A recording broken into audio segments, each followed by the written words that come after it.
Y ahora, un mensaje de bendición con el pastor Víctor Manuel Buitrago.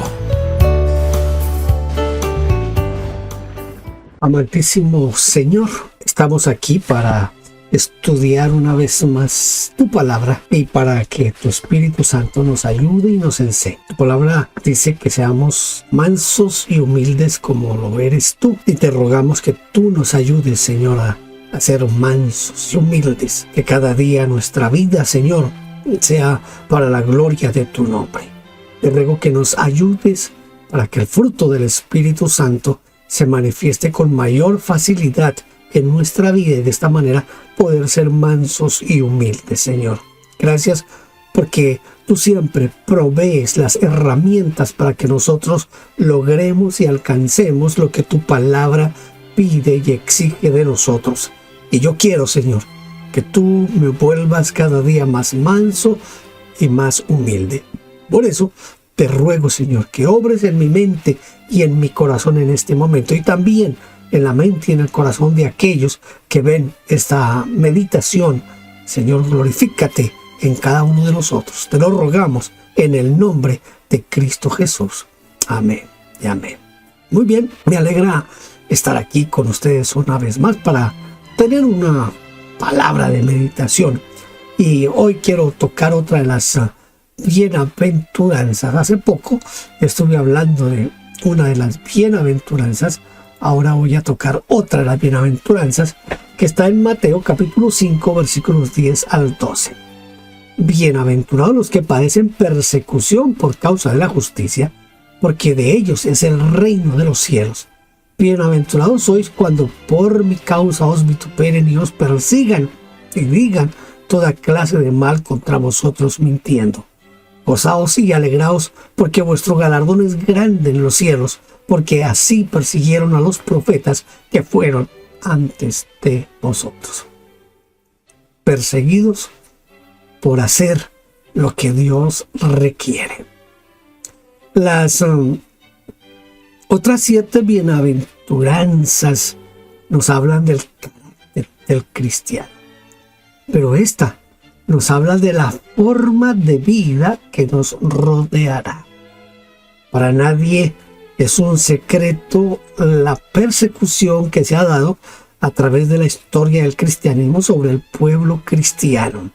Muchos han sido perseguidos, y a veces uno tiene que pensar en algunas cosas que son bastante tremendas. Tal vez usted ha escuchado y ha cantado el coro aquel que dice que he decidido seguir a Cristo, no vuelvo atrás. La historia de ese coro, la versión más confiable la escribió un misionero que vivió e hizo su trabajo misionero en el pueblo donde vivió el hombre que dijo las palabras que inspiraron a este coro. Es un hombre en una tribu donde pensar en hacerse cristiano era la peor decisión del mundo, pero este hombre se hizo cristiano, él y su familia. Entonces el jefe de la etnia, de la tribu, un día lo llamó y le dijo que tenía que renunciar a su fe en Cristo, que si no renunciaba a su fe en Cristo iban a matar a sus hijos. El hombre dijo: yo he decidido seguir a Cristo y no vuelvo atrás. Mataron a sus 2 hijos. Volvieron y le dijeron: bueno, si usted no renuncia a su fe en Cristo, vamos a matar a su esposa. Y él volvió a pronunciar las palabras: yo he decidido seguir a Cristo, no hay vuelta atrás, yo no puedo volver atrás. Mataron a la esposa. Y por último le dijeron: bueno, ya matamos a sus hijos y a su esposa, ahora usted tiene la oportunidad de vivir, solamente que renuncie a su fe. Y el hombre dijo: no, porque yo he decidido seguir a Cristo y no hay vuelta atrás. Es que no puedo volver a lo que tenía antes, a lo que yo era antes. Yo no vuelvo atrás. Y lo mataron. Pero las palabras de este hombre, que fue sacrificado de esta manera, primero sus hijos, después su esposa y después él, hicieron mella, impacto en el líder de la tribu, en el jefe de la comunidad, y se convirtió, aceptó a Cristo Y entonces lo promulgó ante toda la aldea, que él ahora era cristiano, y confesó que lo había llevado a eso era la convicción que tenía este hombre al que habían matado. La persecución siempre se va a dar. Es una persecución de la cual el Señor Jesucristo nos anunció. Él dijo, si a mí me persiguieron, a ustedes también los van a perseguir. Por eso uno encuentra un poco chocante y como que hay un contraste no muy bueno en esta afirmación del Señor Jesús, que dice, bienaventurados sois cuando por mi causa os vituperen y os persigan y digan toda clase de mal contra vosotros mintiendo. ¿Sabe que nosotros nos molestamos cuando alguien habla mal de nosotros? Si hablan mal de nosotros por ser cristianos, eso debiera más bien de alegrarnos, porque eso es lo que dice el Señor Jesús. Vamos a tratar aquí de ver por qué Jesús habló de la bendición, pero también habló del costo de ser perseguidos y de ser parte del Señor Jesucristo. Bienaventurados cuando los persigan por hacer lo que Dios requiere. ¿Qué sería lo que Dios requiere de usted y de mí? Yo prediqué o compartí con ustedes hace unos meses una predicación que yo llamé lo que Dios requiere de cada uno de nosotros. En ese momento tomé como base Deuteronomio, pero aquí quiero que usted piense en lo siguiente. El Señor está en un contexto que es el de las bienaventuranzas. ¿Qué es lo que Dios requiere de nosotros? Si tomamos el contexto de las bienaventuranzas, el Señor requiere de nosotros que seamos pacificadores, que seamos mansos, que seamos humildes, que seamos pobres en espíritu y que seamos de limpio corazón. El pacificador es esa persona que, en lugar de responder con ira y con enojo y con gritería, hace lo que la Biblia dice, que la blanda respuesta quita la ira. El pacificador es el que concilia, no el que echa fuego. ¿Sabe que uno de los problemas es que pretendemos apagar el fuego con gasolina? Pensamos que como es líquido, echémoselo encima que no se va a apagar. No, porque si apagamos el fuego con gasolina, agrandamos el asunto. Esto es lo que pasa cuando dos comunidades se enfrentan por una u otra razón y comienzan el uno a decir mal del otro y el otro, por las no dejarse, dice mal del otro y se agranda el conflicto. Lo que Dios espera de usted y de mí es que seamos pacificadores. Busquemos la conciliación. Que seamos mansos, que seamos humildes, que seamos pobres en espíritu y sobre todo que seamos de limpio corazón. Que podamos decir como David en el Salmo 51, tengamos un corazón limpio.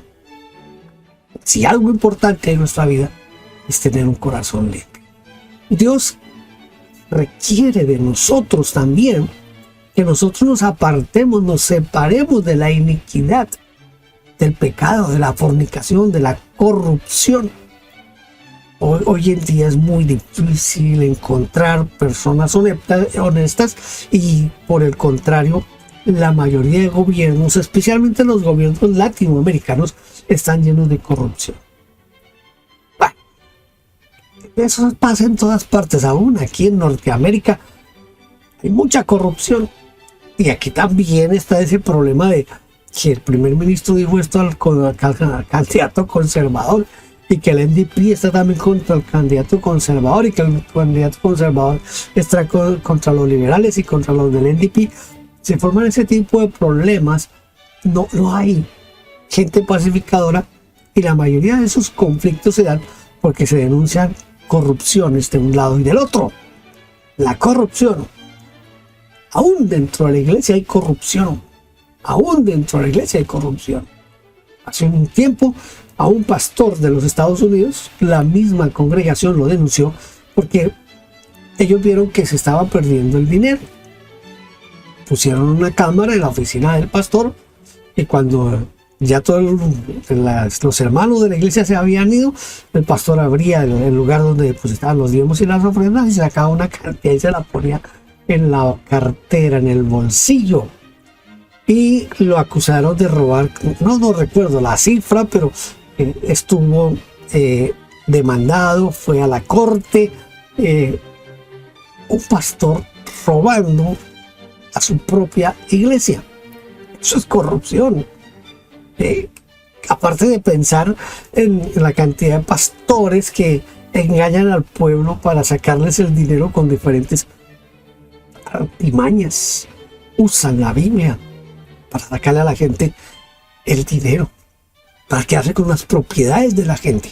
Eso es corrupción. La iglesia no está exenta de corrupción, pero Dios requiere de nosotros que nos apartemos, que nos separemos de la iniquidad, de la fornicación y de la corrupción. Dios requiere también que hablemos con verdad y sin hipocresía. Me decía un amigo hace unos días que es un poco complicado hoy hablar con la verdad, y él decía, mire, si uno siempre está diciendo la verdad, se puede meter en problemas serios. Piense por ejemplo en esto. Usted es una persona casada y un día su esposa ya está pasadita de kilos, se está estrenando un vestido, una blusa, y le dice, ¿cómo luzco? Usted no puede decirle, no, estás muy gordita o estás... no, se forma un problema, que se hizo el corte de cabello y a usted no le gustó, pero a ella sí le gustó. Cuando ella le dice, ¿cómo me quedó el corte? No hay una respuesta que usted le da, aunque a usted no le haya gustado el corte de cabello. Uy, te ves más hermosa, te quedó bien. Porque es difícil decir la verdad en todo momento, porque a veces la verdad lo que hace es herir y separar en ese tipo de casos. Entonces viene la justificación hacia la mentira. Pues mejor mentir y no hacer sentir bien a los demás. Resulta que la Biblia, la palabra de Dios, dice que la mentira es mentira y punto. Y punto. Es difícil en ciertas situaciones, pero tenemos que acostumbrarnos a decir la verdad. La verdad. En muchos casos lo mejor sería decir, me reservo el derecho a opinar.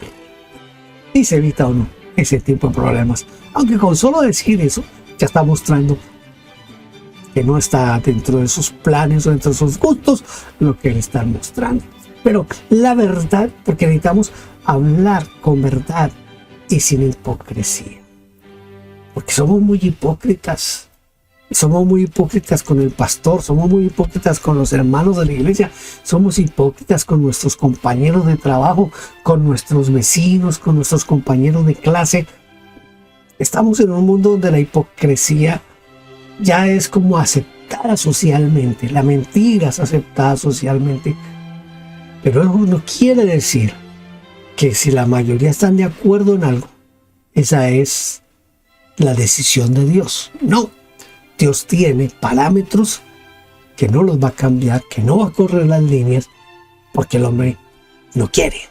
No, por el contrario, Dios es justo. Y si Él dijo que iba a hacer una cosa, Él la va a hacer y no hay vuelta de hoja. Entonces, Dios requiere de nosotros también comunión, que permanezcamos en comunión unos con otros, que tengamos esa comunión permanente con los demás, pero que tengamos una comunión íntima, relacional con el mismo Dios. Pero que sea una comunión relacional intencional. ¿Qué es lo que quiero decir con esto? Usted es el que tiene que decidir que usted va a tener una relación, una comunión con el Señor, pero que va a ser genuina desde su parte. Porque no hay duda que de la parte de Dios siempre va a ser genuina esa relación, esa comunión. Pero ¿qué de parte nuestra? A veces intentamos engañar a Dios porque creemos que a Dios lo podemos engatusar con nuestros cuentos y nuestras mentiras sin percatarnos, o quizás no queremos percatarnos, que Dios conoce lo más profundo de nuestro corazón. Él conoce nuestras intenciones. A mí siempre me reta el Salmo 139. Antes de que la palabra se forme, tú ya la conoces. Quiere decir que a Dios no se le escapa absolutamente nada de nosotros.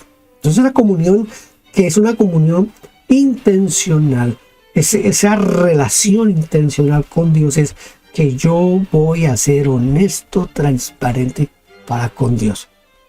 Y si no lo soy, de todas maneras Dios me conoce.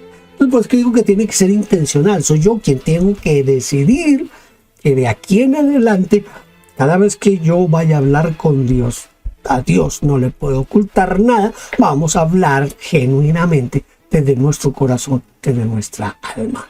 Entonces, Dios requiere que estemos en una comunión permanente con Él. El cristiano auténtico, el cristiano verdadero, debe esperar persecución. Primero, esa persecución, la primera persecución que llega a nosotros, viene de nuestra propia familia. En Mateo 10:36 el Señor dice: y los enemigos del hombre serán los de su casa. Este ha leído textos como el de: pondré al padre contra el hijo, al esposo contra la esposa, a los hermanos contra los hermanos, a los hijos contra los padres. Cuando el Señor está hablando de poner en contra a unos y otros miembros de la familia, es porque precisamente quien se convierte, en quien comienza a andar dentro de los planes y los caminos de Dios, el primero que lo va a rechazar es el que vive más cerca de Él, el que comparte con Él la mesa todos los días, el que se levanta con Él y lo ve espelucado todos los días. Ese es el primero que va a juzgar y a criticar a quien quiere servir y amar a Dios. El mismo Señor Jesús experimentó eso. Sus hermanos no creían en Él. No creían en Él. Yo creo que los hermanos de Jesús dirían: pero ¿y este man por qué no sale con estas cosas si nosotros crecimos con Él? Si jugábamos con Él, ¿de dónde salió con esto? Recuerden que la Biblia dice que los mismos hermanos de Jesús creyeron que estaba loco. La primera persecución sobre el cristiano auténtico viene de parte de la familia. Luego vendrá, esa persecución desde luego vendrá de los amigos, de los compañeros de escuela, los compañeros de trabajo, de los vecinos. Va a venir esa persecución. Porque nadie va a creer en la conversión de alguien. Nadie va a creer en el cambio de alguien. Nadie va a creer que alguien quiera consagrarse a Dios. Pero yo siempre voy a recordar mis primeros días en el Instituto Bíblico. Voy a contar esta experiencia porque hoy en día la veo desde otra perspectiva, pero póngale cuidado. Yo entré a estudiar, mi primer año de estudios teológicos lo hice interno. El Instituto Bíblico donde yo estudié tenía esa posibilidad y yo pensé que la mejor manera de ser un buen pastor era estando interno en el Instituto Bíblico. El grupo que entramos en ese año, estoy hablando del año 1975, era un grupo de muchachos que queríamos y creíamos que nosotros íbamos a cambiar a Colombia entera y de pronto al mundo entero. Pero entendíamos también que esa era una labor que no se podía hacer ni con conocimientos humanos ni con sabiduría humana, sino que se tenía que hacer en el poder del Espíritu Santo, en el poder de Dios. Así que nosotros, ese grupo, nos reuníamos a orar en la noche, después de que terminaban las clases, después de que terminábamos el tiempo de tareas. Nos reuníamos a orar. Había un cuarto, que era un cuarto que había destinado el Instituto Bíblico como cuarto de oración. Y nos reuníamos allí a orar. Y orábamos. En las mañanas había un tiempo de descanso de, yo no recuerdo cuánto tiempo, pero los de tercer año de esa época, ese tiempo lo empleaban para jugar voleibol. Y nosotros nos encerrábamos a orar. Y a orar. Unas manifestaciones del Espíritu Santo increíbles. Y un día, saliendo nosotros del cuarto de oración, estaban los del tercer año esperando que nosotros saliéramos y nos dijeron lo siguiente: eso se les va a pasar. Ese fanatismo y ese deseo de orar, eso se les va a quitar, eso se les va a pasar. Y uno de ellos dijo: espero vernos en el próximo semestre, a ver si todavía siguen en lo mismo. Todos nos sentimos como mal. Y yo pensé, allá en mis adentros, bueno, si estos manes son los de tercer año, algunos, la mayoría ya eran pastores. Yo pensé, pues ¿cómo es aquí el asunto? No se debe hacer la obra del Señor con las armas espirituales. ¿Por qué le menciono esto? Porque yo siento que a nosotros nos persiguieron los del tercer año de estudios porque nosotros estábamos tratando de hacer lo que Dios requería de nosotros. ¿A dónde voy? A que aún dentro de la misma iglesia va a haber persecución. Yo le invito a que usted se dé una pasada por el canal de YouTube y que cuente cuántos programas, cuántos canales de YouTube están dedicados única y exclusivamente a hablar mal de otros pastores, de otros predicadores. Y le encuentran cantidad de defectos aún a personas que la mayoría consideran personas que son predicadores de sana doctrina.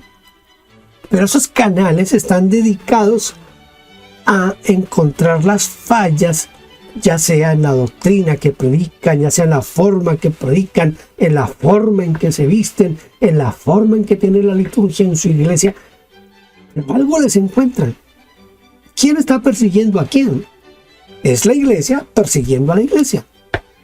¿Ese es el modelo del Señor? No es el modelo del Señor. ¿El modelo del Señor cuál es? El modelo del Señor es que si ves a tu hermano en problemas, lo llames a solas y reconvengas. Y si el hermano se arrepiente, ya, hasta ahí dejamos el asunto. Que se está haciendo el loco. Bueno, llamemos 2 testigos. Que no quiso hacer caso, digámoselo a la iglesia. Que no quiso hacer caso, entreguémoselo a Satanás. Ese es el modelo bíblico. Ese es el modelo que dejó el Señor Jesucristo. Ese es el modelo que aplicó el apóstol Pablo en la iglesia de Corinto. ¿Pero lo hacemos así? No. Porque nuestro interés es perseguirnos unos a otros. Entonces, la persecución va a venir, y va a venir por todos los flancos. El único que no nos va a perseguir a nosotros es Dios mismo. Y también, hablando humanamente, quien no nos va a perseguir a nosotros es el hombre espiritual.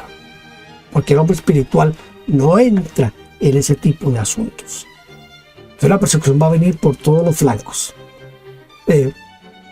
Porque el Señor Jesucristo dijo que era necesaria la persecución.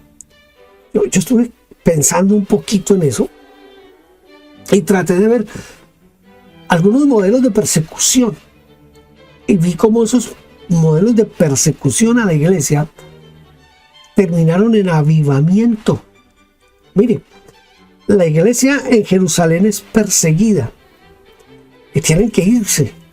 ¿En qué termina eso? En un avivamiento en Samaria. Eso termina en que muchos salieron a predicar el evangelio en diferentes ciudades, de tal manera que cuando los apóstoles llegaban ya habían cristianos. En muchos de esos lugares ya existían cristianos. Entonces, la persecución hizo que la iglesia se moviera y trajo un avivamiento a la iglesia. ¿Por qué trae avivamiento? Trae avivamiento porque cuando soy perseguido, tengo que buscar más el rostro de Dios, tengo que consagrarme más a Dios, tengo que tratar de encontrar respuestas de parte de Dios. Entonces eso hace que mi vida se avive y que se avive la vida de la iglesia. La persecución trae avivamiento. Aparte de eso, la persecución ayuda a separar el trigo de la cizaña. Porque si no es un auténtico cristiano, en el menor embate de persecución se va. Esto no es para mí, ¿qué tal eso? Y se van, no vuelven. Porque no se va a sostener, porque no hay una auténtica conversión. No se ha nacido de nuevo de verdad. Entonces, separa el trigo de la cizaña. También, cuando hay persecución, esto resulta en santificación y en consagración. ¿Por qué razón? Porque si a mí me están persiguiendo, yo tengo que buscar más de Dios, y entre más me acerco a Dios, más veo mi pecado, más veo mi carnalidad, y entonces más busco ser perfecto, como dice el apóstol Pablo, como dijo el Señor Jesucristo, que nosotros, el Señor Jesús dijo, me dio un reto que yo no sé, en algún momento voy a hablar de eso en mis meditaciones, pero el Señor dijo que teníamos que ser perfectos como nuestro Padre Celestial que está en los cielos es perfecto. Ahí se lo dejo, estúdielo para que, pero tenemos que tender a la perfección. Entonces, cuando somos perseguidos, oramos más, buscamos más a Dios. Ese orar más, ese buscar más a Dios hace que nos parezcamos más a Dios, y eso resulta en santidad, en consagración. Eso es importantísimo. Si no hay persecución, todo va bien. Y por eso es que la iglesia, en países donde hay libertad de religión, libertad de culto, esas iglesias se han dedicado a otras cosas, a que los que asisten se sientan bien, vivan bien, disfruten bien, y que cada día sean mejores personas, que tengan más plata. ¿Y dónde está la persecución? No, eso no existe, eso no es real, eso es que se lo inventan para mover el corazón de otros. No, señores, hay países, hay lugares donde la persecución es cosa seria. En Latinoamérica a mí me asusta la persecución que hay en ciertos sectores en México. En Colombia mismo, la iglesia colombiana es perseguida. Es perseguida la iglesia colombiana. Y la iglesia en Colombia es perseguida por la guerrilla, por el narcotráfico, por los paramilitares. Y, aunque no es en muchos casos, por el gobierno mismo. Entonces, hay persecución. Sí la hay. Bienaventurada la persecución, bienvenida a la persecución, porque nos va a llevar a avivamiento, a consagración, a separar el trigo de la cizaña. Los verdaderos cristianos, escuchen, los verdaderos cristianos no callan. Los profetas no callaron. Los profetas predicaron contra el pecado. Entonces, nosotros, cuando somos perseguidos, podemos levantarnos a predicar contra el pecado. Se está muriendo a piedras, a pedradas, lo están matando a Esteban. ¿Y qué está diciendo él? Ustedes mataron y asesinaron al Mesías, al Hijo de Dios. Y lo apedrearon, pero no dejó de predicar. No dejó de predicar. Y como en el caso del coro de He decidido seguir a Cristo, esa fe de Esteban influyó tremendamente en la conversión de Saulo de Tarso, quien más adelante es conocido como Pablo. El reino de los cielos no promete siempre bendiciones, siempre prosperidad, sino que el Señor dijo, bienaventurados cuando los persigan. Los verdaderos cristianos de todas las épocas van a ser perseguidos. Los verdaderos cristianos. A los que no son verdaderos cristianos, ¿para qué los persiguen? Dejémoslos así que ellos mismos van a ir derechito al infierno. Entonces, ¿para qué nos preocupamos por perseguirlos? El Señor dice, bienaventurados. Vuelvo y le leo la bienaventuranza. Dice, bienaventurados los que padecen persecución por causa de la justicia, porque de ellos es el reino de los cielos. Entonces, el reino de los cielos le pertenece a los que son perseguidos por causa de la justicia, porque el reino de los cielos es para los valientes. Apocalipsis 21:8 dice, pero los cobardes e incrédulos, los abominables y homicidas, los fornicarios y hechiceros, los idólatras y todos los mentirosos tendrán su parte en el lago que arde con fuego y azufre, que es la muerte segunda. Note, por lo menos en esta versión que estoy leyendo, creo que la Reina Valera del 60, dice, pero los cobardes no entrarán al reino de los cielos. Ser perseguido es para valientes. Es para valientes. Y el reino de los cielos le pertenece solo a los valientes. El Señor Jesucristo dijo, el reino de los cielos hacen fuerza, hacen violencia, y solamente los violentos lo arrebata. Otras versiones dicen los valientes lo arrebatan. Necesitamos ser valientes en medio de la persecución.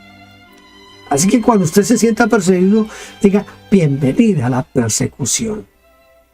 Hay una historia en la historia de la iglesia, que es la de Policarpo de Esmirna. Yo quiero leerle un poquito algo que tomé de un libro de historia de la iglesia. Dice que la actitud y carácter de Policarpo de Esmirna quedan claramente reflejados en estas sencillas palabras suyas. Seamos pues imitadores de la pasión de Cristo, y si por causa de su nombre tenemos que sufrir, glorifiquémosle, porque ese fue el ejemplo que Él nos dejó en su propia persona, y eso es lo que nosotros hemos creído. San Policarpo, dicen en algunos de los sectores del cristianismo, Policarpo de Esmirna, fue llevado al fin ante el procónsul Decio Quadrato, que aún le dio la oportunidad de arrepentirse de su fe. El diálogo que mantuvieron fue este: declara que el César es el Señor. Policarpo respondió: yo solo reconozco como mi Señor a Jesucristo, el Hijo de Dios. El gobernador añadió: y dígame usted, ¿qué pierde con echar un poco de incienso en el altar del César? Renuncia a Cristo y salvarás tu vida. A lo cual San Policarpo dio la respuesta admirable. Él dijo así: 86 años llevo sirviendo a Jesucristo y Él nunca me ha fallado en nada. ¿Cómo le voy yo a fallar a Él ahora? Yo seré siempre amigo de Cristo. En el año 155, Policarpo fue quemado en la hoguera y atravesado con una lanza por negarse a quemar incienso en adoración al emperador romano Antonio Pío. Tremendo. Que un anciano que pudiera salvar su vida con solo coger un poco de incienso y tirarlo allá en el altar del César, y ya, no era malo que le pedían que hiciera. Muchos de nosotros hemos hecho cosas peores que las de Judas y las hacemos como si no. El siervo no es mayor que su Señor. A Cristo lo persiguieron, a nosotros también nos van a perseguir. A nosotros también nos van a perseguir. Pero con Cristo somos más que vencedores. Con Cristo somos más que vencedores. Debemos esperar la persecución y debemos hacerlo con gozo. Termino leyendo primera carta de Pedro, capítulo 4, versículos 13 y 14, que dicen de la siguiente manera: sino gozaos por cuanto sois participantes de los padecimientos de Cristo, para que también en la revelación de su gloria os gocéis con gran alegría. Si sois vituperados por el nombre de Cristo, sois bienaventurados, porque el glorioso Espíritu de Dios reposa sobre vosotros. Ciertamente de parte de ellos Él es blasfemado, pero por vosotros es glorificado. Pedro dice: gozaos por cuanto sois participantes de los padecimientos de Cristo. Creo que vale la pena terminar ahora sí definitivamente mi meditación volviendo a leer la bienaventuranza. Bienaventurados los que padecen persecución por causa de la justicia, porque de ellos es el reino de los cielos. Bienaventurados sois cuando por mi causa os vituperen y os persigan y digan toda clase de mal contra vosotros mintiendo. Gozaos y alegraos, porque vuestro galardón es grande en los cielos, porque así persiguieron a los profetas que fueron antes de vosotros. Y el Señor le dijo a los discípulos: a mí me persiguieron, a ustedes también.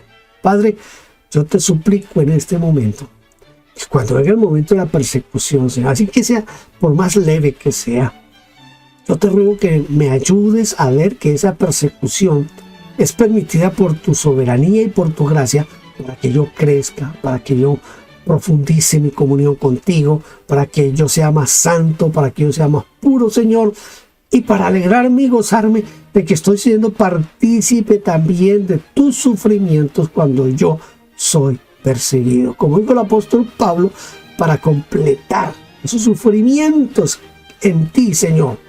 Ayúdame a ver la persecución como una bendición, no como algo malo ni perverso, sino como la bendición de saber que soy tu hijo y que soy perseguido por ser tu hijo y porque el Espíritu Santo está habitando en mí. Gracias, Señor. Y te ruego que aquellos que han escuchado esta meditación también empiecen a ver la persecución como algo por lo cual debemos gloriarnos. Gracias en el nombre de Cristo Jesús.